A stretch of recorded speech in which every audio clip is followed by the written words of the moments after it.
Hello and welcome to this session. In this session, we look at the basics of cost and latency. Okay. So in real world production systems, so if you have an AI which is working, that is not enough, right? So you also need to ensure that you are thinking about the cost, you're thinking about the latency, you're thinking about the scalability, the reliability. All these factors are also important rather than just having a working AI. Okay, so we'll break this down with cost and latency. So what is cost? Cost is, in simple terms, is like the money that you are paying for using AI. All right. So if you're using AI, how much you are paying. So when we use the OpenAI account, like the OpenAI models, or when we use a DeepSeek or Anthropic, so we have seen, right, the when you call something, right, when we call an API model for some amount of tokens, like for 1 million tokens, you are actually charged, right? So we have seen that the OpenAI platform there, right? So they actually charge for input tokens and output tokens. So for example, if you ask something like this, like, hey, explain AI agents. Now you might end up having some tokens like input tokens, maybe 10 or 20, let's say 20 input tokens, output tokens, maybe 200. So depending upon the model, so lower models will charge you less, let's say this $0.01. Upper models may charge you something like this, right? Depending upon your models also, you charge the cost will vary. Okay, so basically, the more tokens that you have, the more money it will get charged, right? So that is one important thing, right? The tokens. So let's assume that you have one request which costs $0.01. So it might sound very small, right? But let's say the system is handling yours, not the only request that it is handling, right? So yours, there might be 1 million or 10 million requests per month it is handling. So in that case, what happens is you end up having a monthly cost of like $100,000, which is like very costly, right? So this is not good. So this is a very serious problem. So you need to, even if it is a small bit like $0.01, also you need to consider the overall cost, how much per month or per year, however you can draft that, right? You need to check that.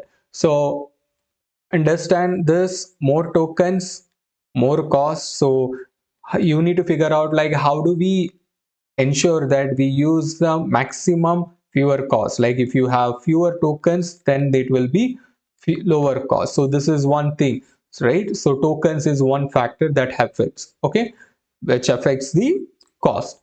Okay, related to that is basically the prompt size. Okay, so now again, if you have a larger prompt, obviously you will end up having generating larger tokens, like more tokens. So these are like related to each other. So you need to ensure that your prompt size is optimized. You're not pulling in unnecessary details in here, or you're not unnecessarily generating too much of data.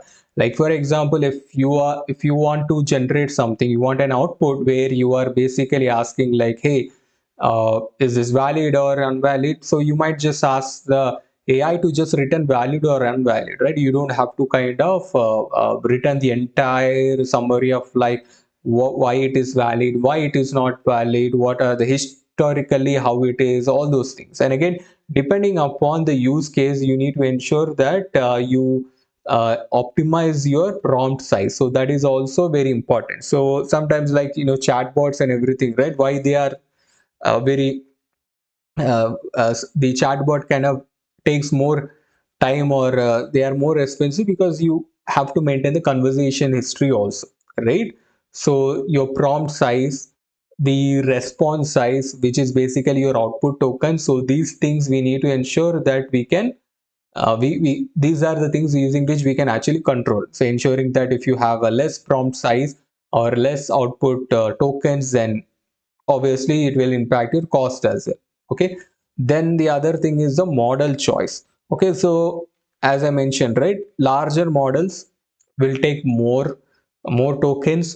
Eventually it will cost you more. Smaller models will cost you a little less. So again, not everything needs a bigger model. So if you have a task, just go, let's say you have a task that you want to achieve with AI. So you have like different models which you can achieve, like GPT mini, 4.0 mini, then you have GPT 5, let's say GPT 5. Now typically, like some people, what they do is they directly go with GPT 5 because they are like, hey, this is the latest model or the more advanced model than GPT 4, so it will produce the right output, so they'll just go ahead.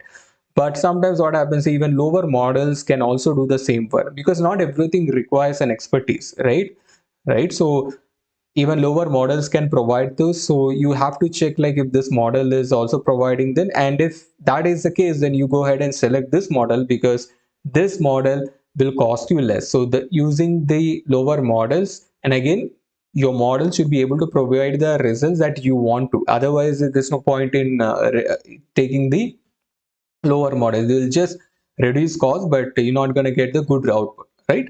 So these are the things that you need to check: the token size, input output, prompts, usage of model. These are all things that can contribute with the cost. Okay. All right. So that is the part with cost. Okay. Now let's look at latency. This is an extremely important thing. Okay. So what is latency? Is how long it takes to receive the AI response. Okay. You send something and you get the response. Okay. So that is your AI response. So if let's say if the AI responds in, let's say, 0.5 seconds, so this means it has low latency, which is great. Okay.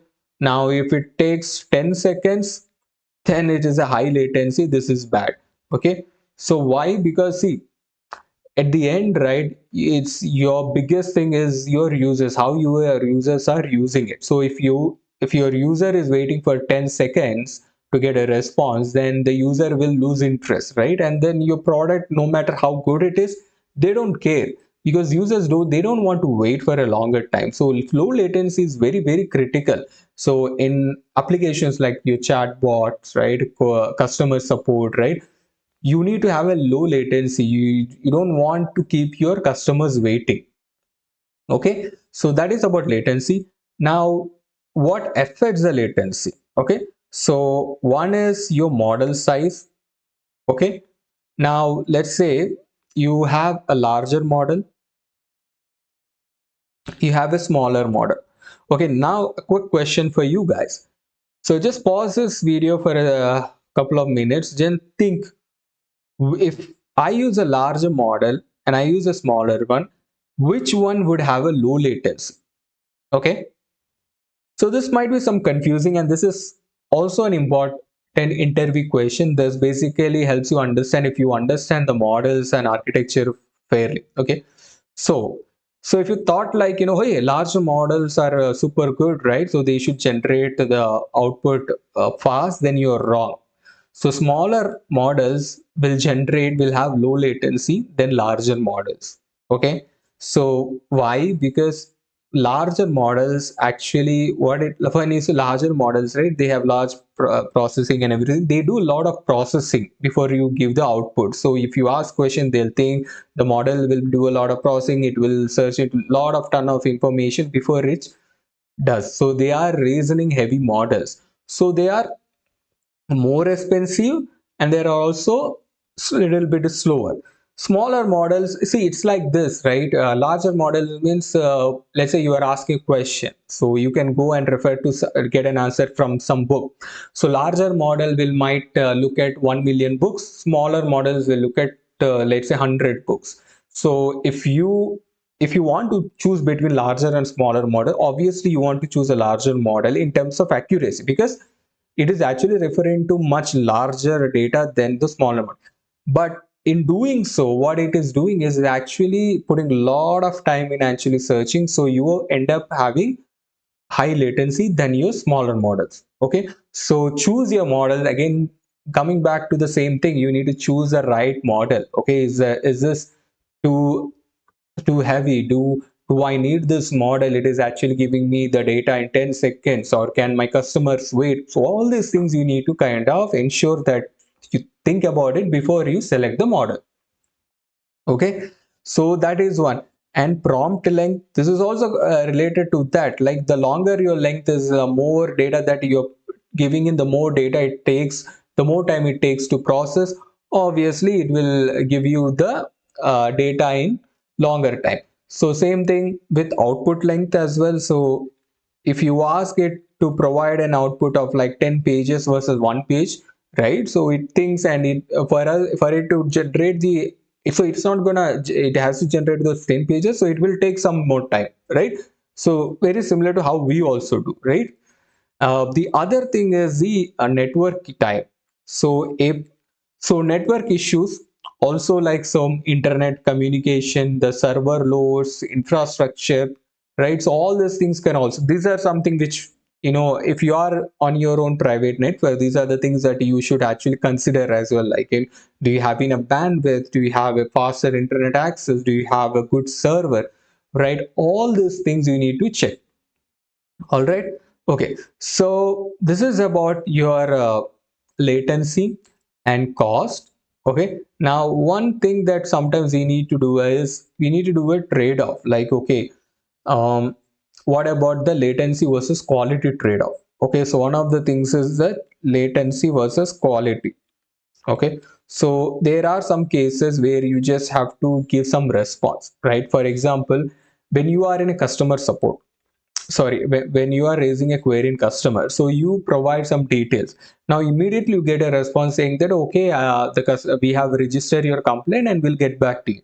So see, that is not quality, right? So that is basically they are not giving you any output, they are basically say, acknowledging your request. But the important thing is, like, it happens immediately, then you are like, okay, my whatever I have raised my query, now they have taken it query and they will address it. So you can actually go on with your work, you don't have to wait for them. So this is great. So imagine if you ask a medical question, right? So medical reasoning question, so you are like, hey, I have this tablet or something like, and what does it do?